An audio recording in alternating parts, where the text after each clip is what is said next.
Everything is wrong, everything is wrong. Everything is wrong, everything is wrong. Everything is wrong, everything is wrong. Everything is wrong, everything is wrong. Everything I know is right, know is right. Everything I know is right, feels alright. Everything I know is right, know is right. Everything I feel alright, feel alright. This time is special, this time is different. This time is special, this time I feel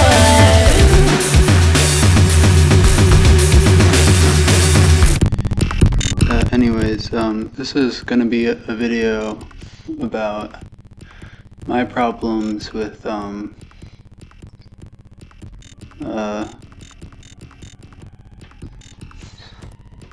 prevailing discourses in the FNAF community, Five Nights at Freddy's community, theory community.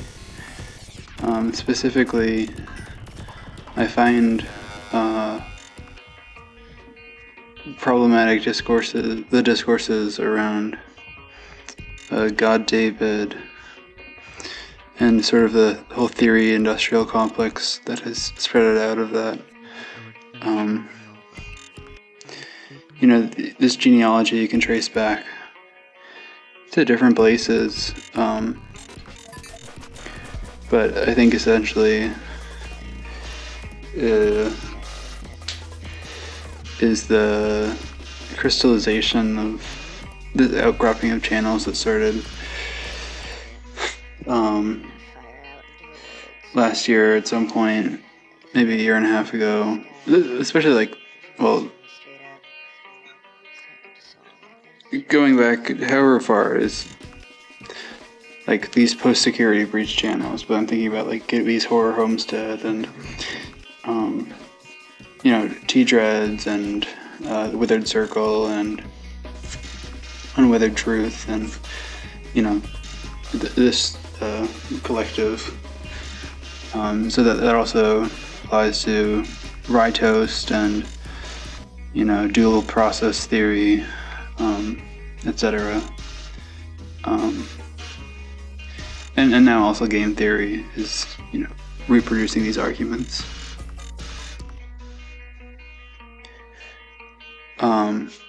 And now, if people not knowing, GodDavid is a theory which is posited in most concrete terms on a video on T-Dread's channel. The specifics of the theory don't really matter. You can watch the video. I think it's an hour, 40 minutes or something like that. But yeah, it's basically saying there's this character David in Secret of the Mimic. He's the child of Edwin. He likes ice cream in Jackie's box. That's his famous trait there. He dies some way.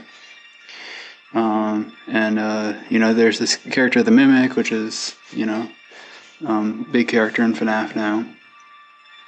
And one of the endings, the Mimic is you're reprogramming the Mimic, and it turns into a kind of David. It's a facsimile of him.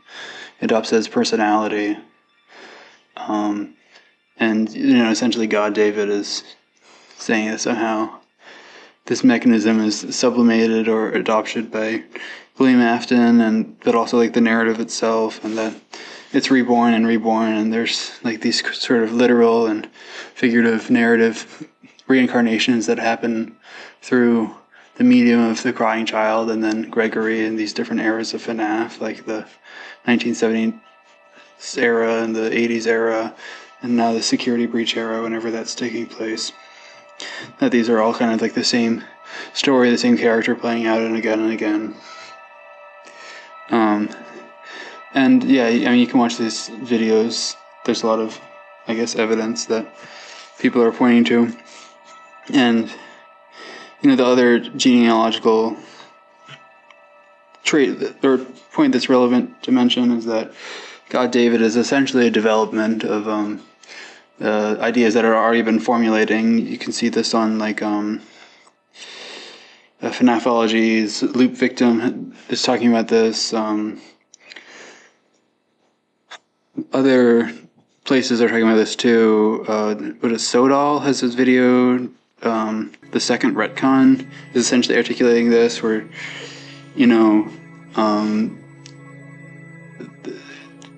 at the start of this year, there were discourses trying to figure out essentially what's going on with Happiest Day. These have been ongoing since FNAF 3. Happiest Day is like this minigame in FNAF 3 where it seems like you can give spirits of murdered dead children,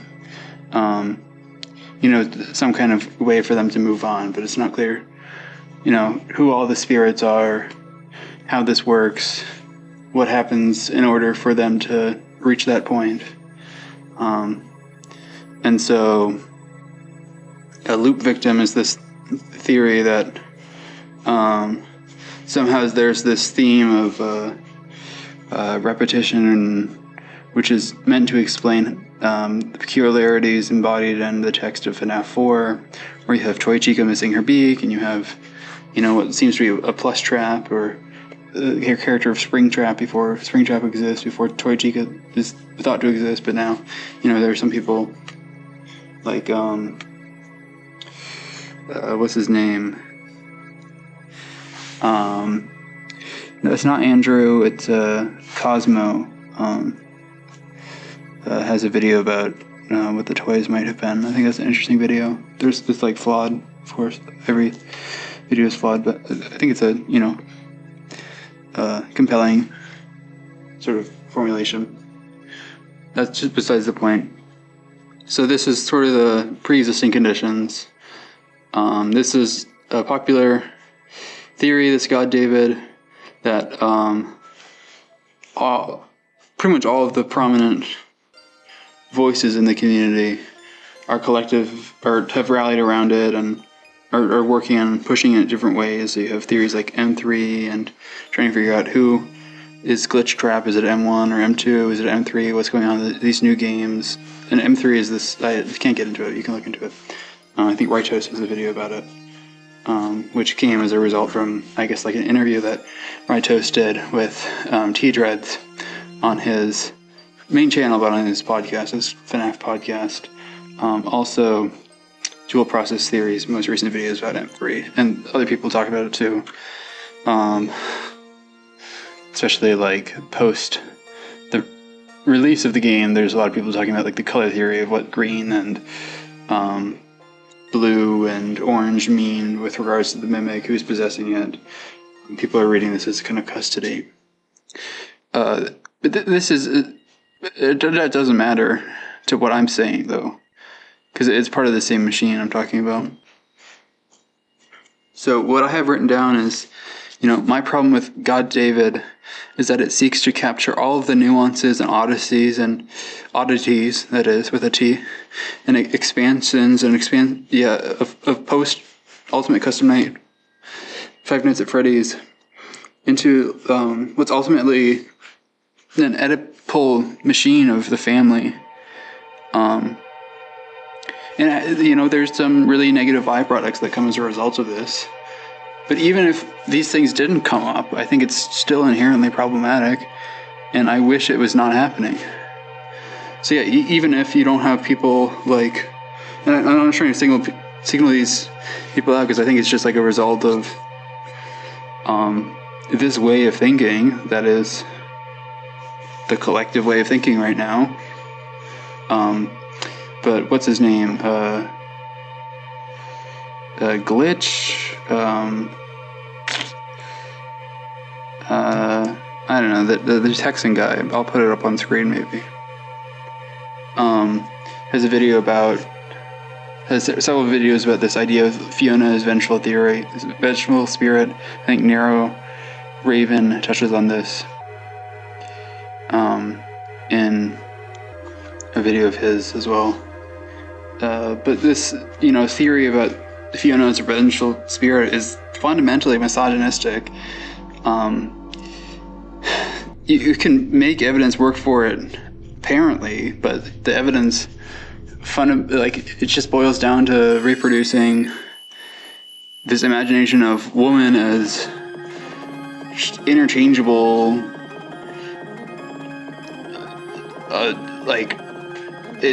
it's all this, like, woman is this force of vengeance and all these things. It's sort of the same thing as Cassidy, vengeful spirit, where there's a lot of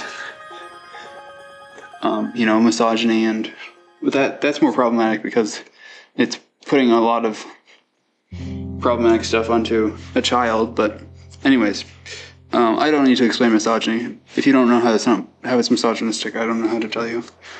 But also, like, these theories about Mrs. Afton that are cropping up, I think. Who was it? Wizard Circle maybe had a video about Mrs. Afton. I couldn't watch it. It was too much. Because it was just like misogyny. It was specifically these theories are that, game theory is the trendsetter in this with the FNAF timeline. It's a 4-part series that was one of the last FNAF videos Matt Pett did, and it was in collaboration with Tom, or whatever. And in the videos covering Security Breach, there's this theory that Mrs. Afton is alive all along and she's running the business. And, I don't really care if there's evidence for it because it's not stated in the text directly. And so, if this ends up being true, then I have a problem with the text. But, like, the fact that it's currently, there's not things pointing to it being true, and people are saying, well, what if it is true? Well, that's a problematic way of thinking, I think. To say, like, oh, the evil and violence that's happening in the world is because there's a woman involved. And, like, I'm not even trying to do, like, a girl boss thing, and, maybe there could be an interesting AU about explaining how this could make sense, but, fundamentally, pinning violence on an invisible woman I'm not dealing with that. And then, like the most famous one, which came as an issue last year, but then, seemed to be resolved in the community, and then apparently has not been. Color Wheel Theory is a recent video by Maury Mortimer. What I'm talking about here is will care. This idea that William Afton loves or cares about his children, which is, fundamentally abuse apologia. Or, like, I don't care, like, what his feelings are. Like, he's literally an abuser. I don't care. Do not run fucking defense for William Afton in this work. I don't care. If you are constructing, a theory or an ontology of the universe that is just fundamentally doing abuse apologia, like, I fucking don't care. I don't care. Like, that is not a good framework. It's just not. So yeah, essentially, there are what has always captured me about FNAF is that it is precisely not fixed, that it's not solved. It has all these, like, weird, strange oddities to it. And if the way that the community is currently operating is to try to collapse and capture every single, unexplained thing into the family, it's just all this, like, reproduction of the Oedipus complex. There can be interesting things about, Oedipus that's, like, literally in the text. We can talk about Michael, William Afton, we can talk about what is happening in Secret of the Mimic. But the extent to which people are saying, okay, that's happening in the text. But what if we can, like, just make it all that the text is? That is so frustrating. Like, this things about, like, cuck theory or, siblinghood and relationships, like, Henry is related to Fiona, and there's whatever going on, and there's some kind of, like, Oedipal thing going with William and Edwin and all this other stuff, where it's just, like, all of FNAF in this framework is literally just, like, about family, and like, I've talked about this in other videos. FNAF has like themes that are fundamentally like anti-family. I don't know why. Like, even if you want to say, oh well, you know, it's talking about the problems of family.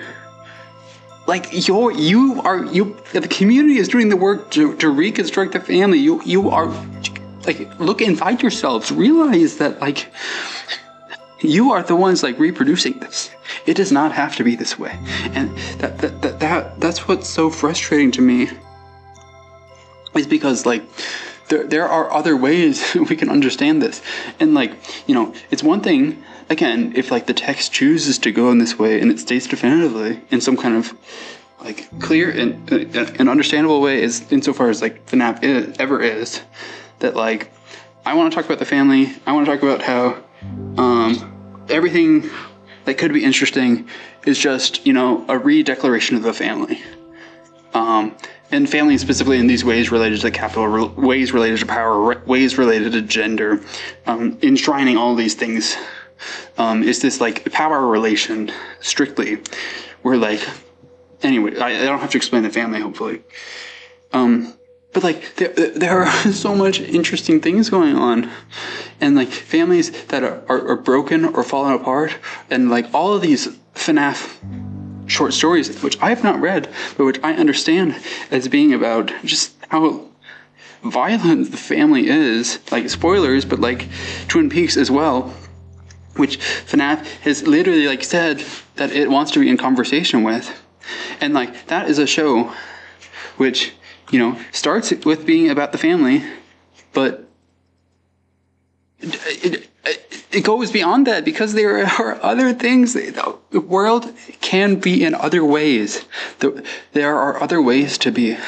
And if all that you can imagine, if all that you can possibly imagine is just the family, it's just freaking GodDavid, that like every generation is just the same, and then like that is just so frustrating to me. That is so frustrating to me.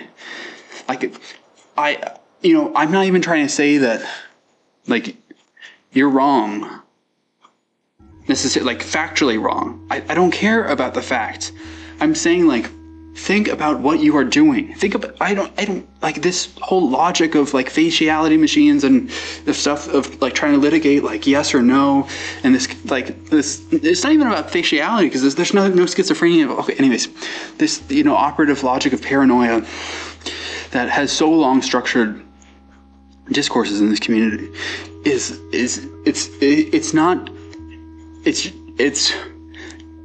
I don't think it is leading to anywhere productive. So if we want to engage in theorizing, if that is something that people, you know, are finding merit in, and we're not going to do media analysis or other things, you know, I think there's maybe interesting things happening with regards to this color theory, and with regards to like friendship theory and other things in the community. And I think theory can be really interesting. And I want to support these things, and I want to support the community. I do, because I really care about it, even though like I don't engage with it that much. But insofar as like, you know, I'm an outsider, an observer, and, you know, a person with opinions, and like, it's just, this cannot be, it can't be GodDavid. And that's not just because like I disagree with the facts. I don't care about the facts. I literally don't care. I literally don't care.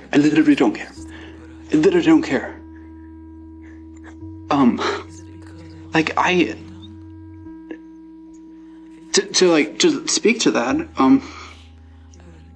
I think I find, even though GodDavid is, I think it's kind of untenable as a long-term strategy. I think Loop Victim, you know, in its time, is interesting, and I found a lot personally fulfilling through it. But also, you know, through sort of reflecting on that, especially like Alina's Woodlands had a video that made me sort of self-reflect on like, what is the function of this theory? What is it doing for me?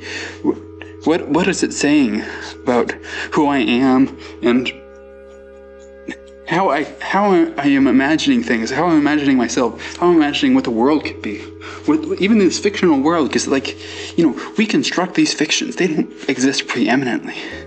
Like, what is so interesting about FNAF is, Scott is a good storyteller, a bad storyteller.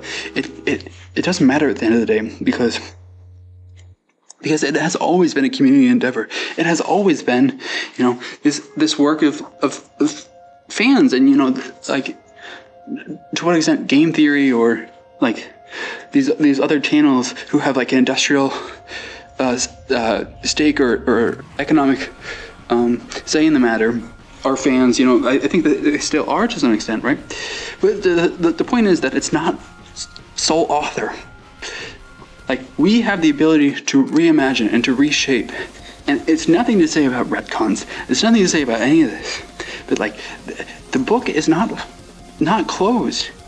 It is not said and done with, and this is nothing to do with tabula rasa. I'm not trying to do this like this weird FNAF thing of like, let's just go back to the first 3 games or the first game. What was actually there all along? What signs did we miss? I don't care. No, in regards to that, like, I don't care. I don't think that we miss things. I think that we are missing things. Like, we are shutting things down. We are like, because it is not serving like what you think it is serving, I think. Unless, you have a personal vestiture in the family, in which case I'm kind of, querulous about where your stakes are. Because the family is a machine, again, that's like very nefarious and very historically problematic. It's a machine of the state, and it's a machine of power, and it's a machine of reifying all of these problematic structures and power structures and superstructures, and whatever sort of language you want to use. I'm coming at this with a kind of, Deleuzian Guattarian framework of sort of anti-Oedipus and these things. That's what has finally helped me articulate these, frustrations I've had for a while. But I don't think like specific terminology in this way is necessary. If it's not clear, it's not clear. But there has no.